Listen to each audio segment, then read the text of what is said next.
Cricket Last Stories with me, Neel Khagram. Today we're joined by Paul Baldwin. This piece is all about umpiring. So Paul, first of all, can we just run through your career and the high-profile matches that you've been involved in?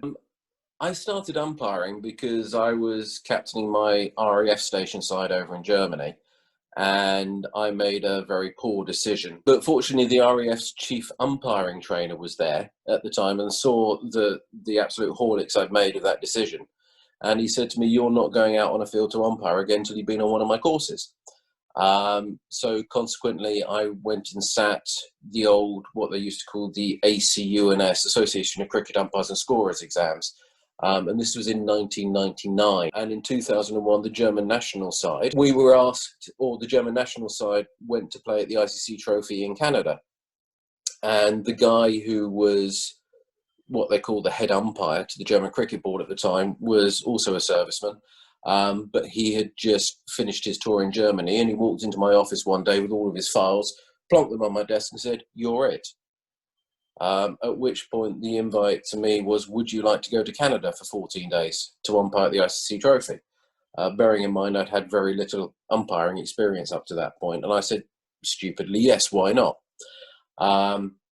We got over there, and the first people I meet as we get into the hotel in Toronto are Daryl Hare and Rudy Kurtzen.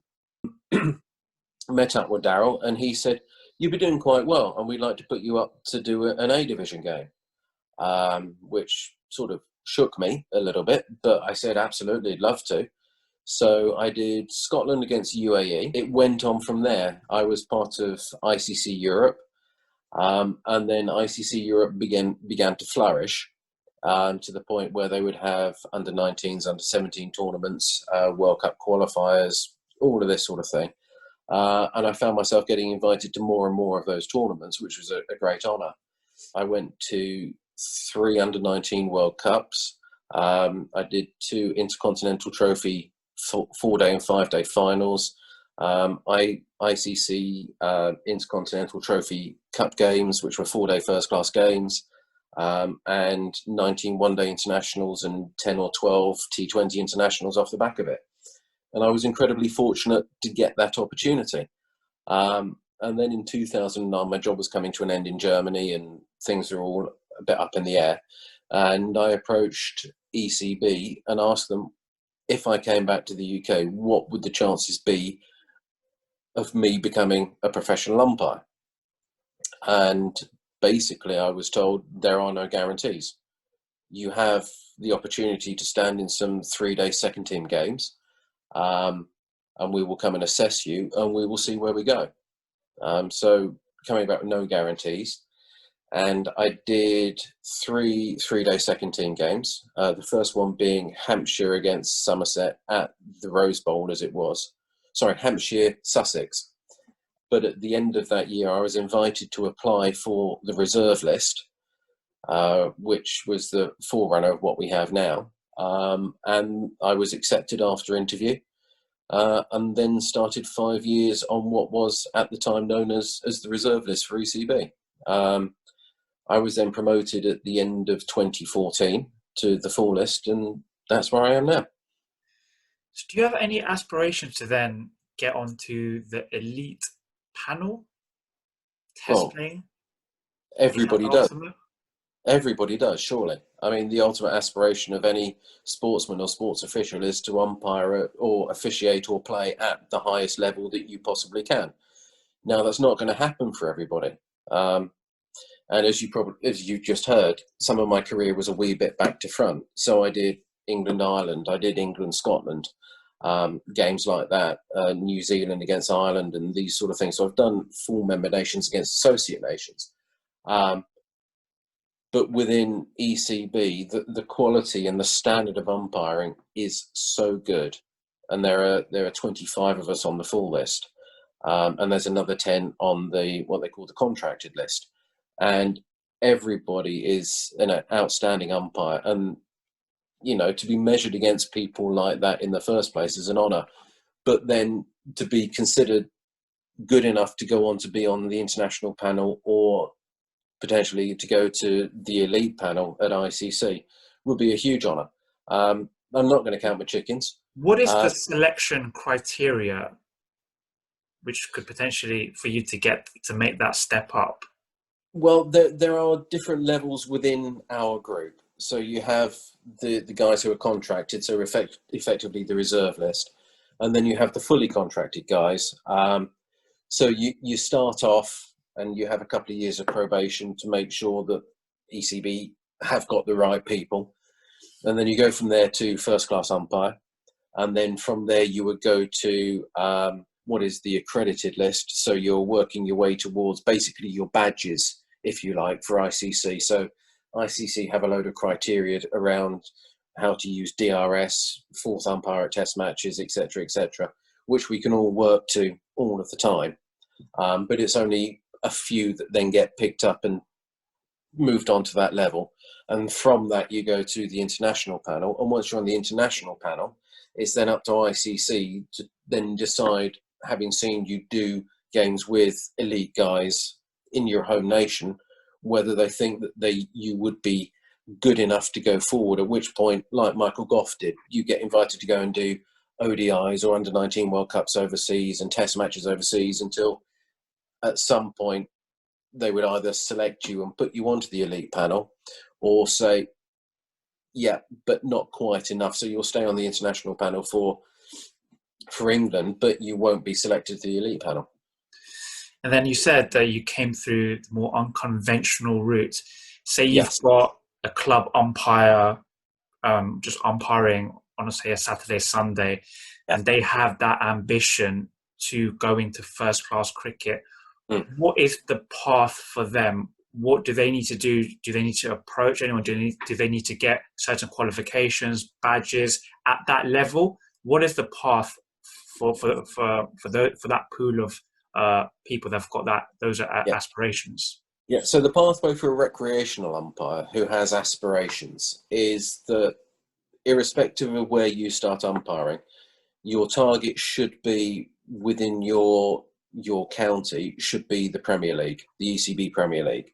And then from ECB Premier League, you would then potentially go to the national counties panel, which is for the top level of recreational cricket. And there's about 60 guys across the UK who are on that panel, who will then stand in second team cricket with a full-time first-class umpire on occasion. They will then also be selected for the national counties, 3-day games, knockouts, T20s. And from that pool of 60 or 70 individuals are then drawn those who would then go to the contracted list, which is effectively the reserve panel. So it's a long process. It's not something that happens overnight, unfortunately. But those who are the best rise to the top and are, in the recreational game, national county panel umpires. And some of them are then fortunate enough to be picked up from there to go through. So there's people like Neil Pratt, James Middlebrook, Chris Watts, other people like that who have come through the recreational game and have made it to the top of the national counties list, and have then been selected by ECB to go that next step.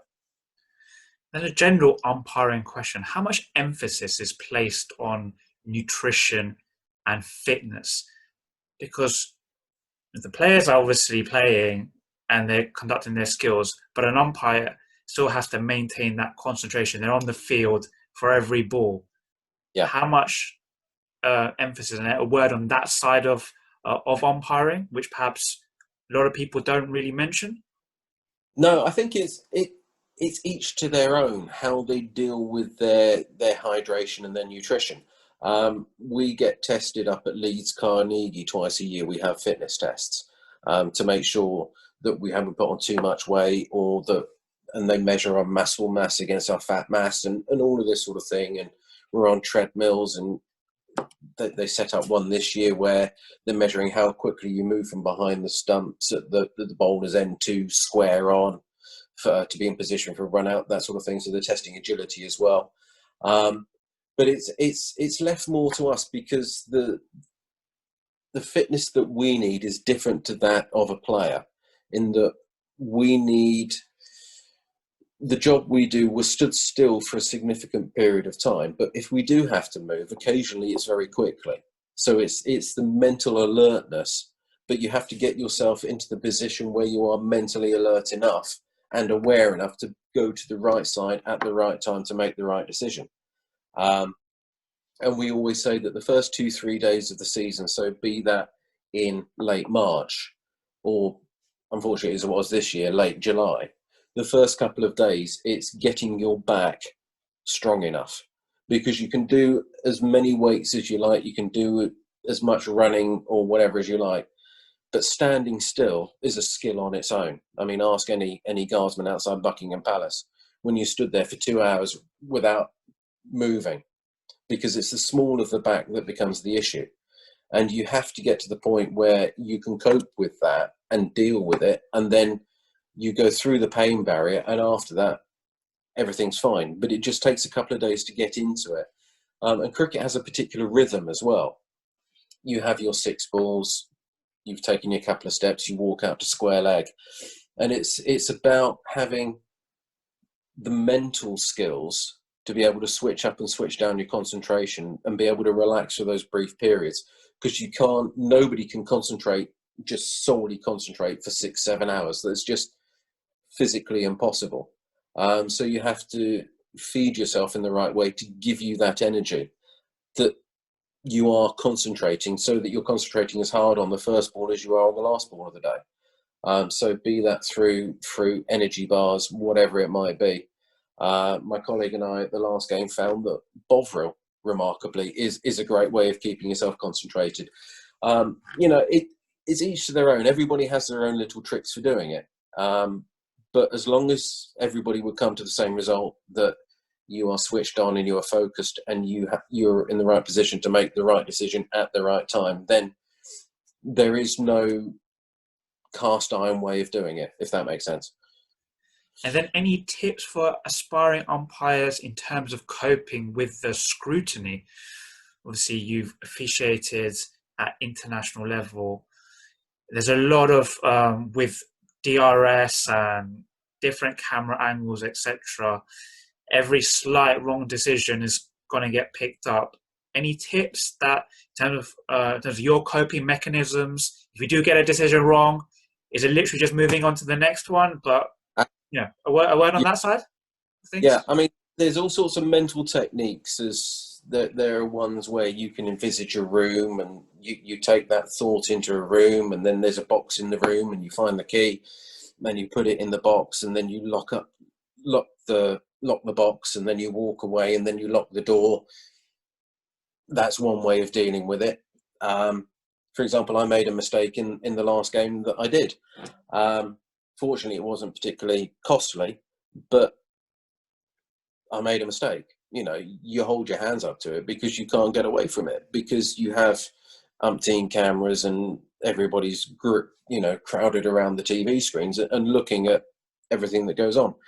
And the simple thing to realize, I think, as any official, is that you are going to make mistakes, and you have to accept that you are not infallible.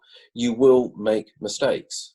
The thing that I've learned from it is that if you make a mistake, don't make the same one again. And that's it, simply.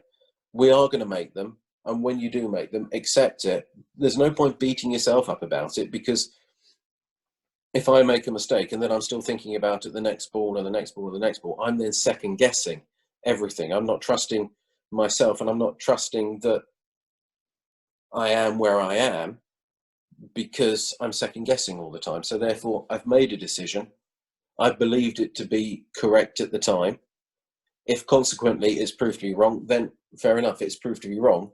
I can't do anything about changing it. The players, with all due respect to them, will move on from that relatively quickly. You ultimately are the only one that's going to be carrying that for the next week, thinking about, how did I get that wrong? I can't believe it. I must have been really stupid to get that wrong. No, you're not. You gave the best decision at that moment in time for the best reasons. Unfortunately, you still got it wrong. But it's a case of bank that away mentally and don't make that mistake again. And then one final question. How do you see umpiring and officiating developing in the years going forward? Asked that question was obviously in the last test match that got played in the English summer. You saw that no balls are now being called by the third umpire as opposed to the on field. Do you see technology coming in more and more? Is that something that you embrace? What are your thoughts? Absolutely. I think technology is here to stay. We have to embrace it. We can't go back to the, oh, well, it's just one camera, there's no point believing it. Technology is there. We as officials in any sport have to embrace it and get on board with it. Now, there are ways and means of getting on board with it, and that will be determined by the respective boards.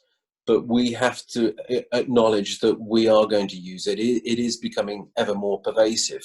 As we've seen in the T20 Blast, you walking out there, you've got cameras on your hats, you've got microphones, you've got all this sort of stuff. Part of it is entertainment because it gets the armchair viewer nearer to the action. But also it's an effective tool, a learning tool for us as officials and for players as well.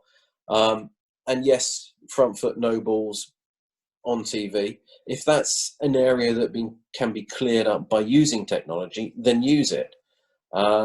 Some things are potentially more subjective than objective. But again, that's something that individual boards would have to scrutinise and work out how they want to approach it. But ultimately, technology is here, and we have to understand how it works and use it to the best that it can be used to enhance not just officiating, but the game. Because without that, it will become something that will be used to beat officials with, which we can't afford to let happen. So we have to let it come in, but we have to work with it, and it has to work with us to achieve the best results going forward.